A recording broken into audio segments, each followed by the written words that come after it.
তো আমি একটা হোয়াইট পেপারে একটু টার্মারিক ওয়াটার মানে হলুদ জল নিয়ে এটাকে পুরো ভরাট করে দেবো। ওকে,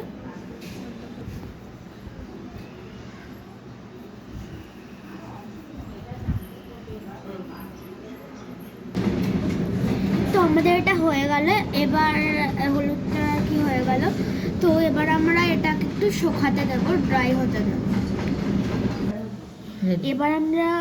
এবার আমরা ডিটারজেন্ট ওয়াটার অ্যাড করব এখানে, তাহলে কালারটা চেঞ্জ হয়ে যাবে।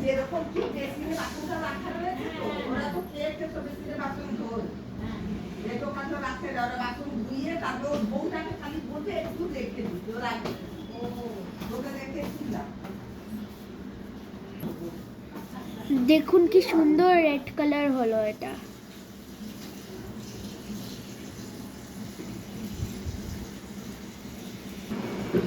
এবার আমরা ভিনিগার অ্যাড করব এখানে, আবার দেখি ইয়েলো কালার ফিরে আসে কিনা।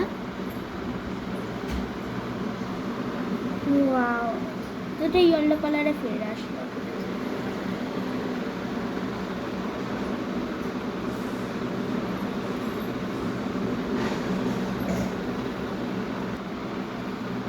আমাদের এক্সপেরিমেন্টটা কেমন লাগলো আমাদের কমেন্ট করে জানাবেন, আর এই ভিডিওটা ভালো লাগলে বলে দেবেন।